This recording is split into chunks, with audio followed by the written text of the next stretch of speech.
I was done pretty much with fire at that time, and I think the responsibility for the safety of the crews.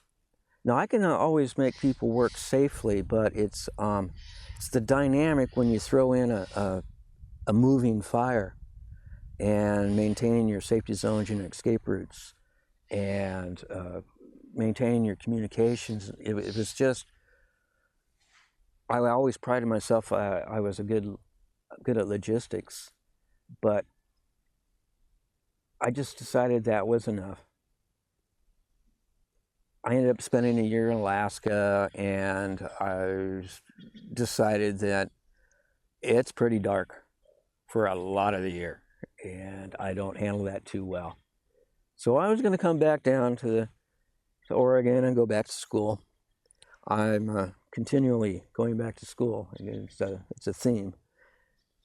And I decided that, I'm going to have to make some money, and, what's my skill set? I really don't want to do fire, and I want my life back. When you sign on to be a hotshot, you sign on that you're not going to have any relationships, you're not going to see any movies, you're not going to get to do anything on your own without your 19 best friends. Somehow knowing exactly where you are and what you're doing at all times. And I'd pretty much had enough of that group bonding by that time. So that was done. So I started in trails and thought that, I will just do this to get me through school. Well,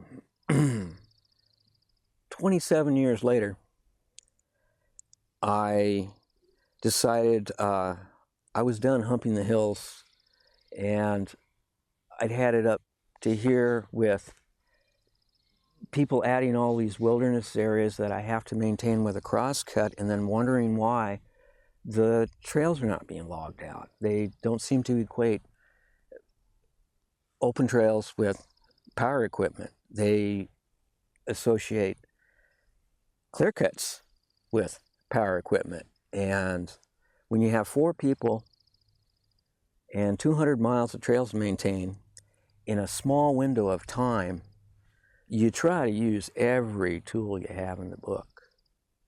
And I think during my tenure, that's how I think of it, the time I spent doing trails, is that I maintained most of them to at least the standard there were, and I raised the standard on a few of them. And at that time, I also had the opportunity, to build and construct a number of new trails and a trail system. It's real difficult to find a place where you're going to build a whole system that interconnect and actually hopefully make sense and are built with modern engineering know-how. That's geotechs and all of this that wasn't available to the CCC when they did it. So I'm quite proud of that aspect of it. But I prefer to look at the mountains these days, and I'll walk if I have to.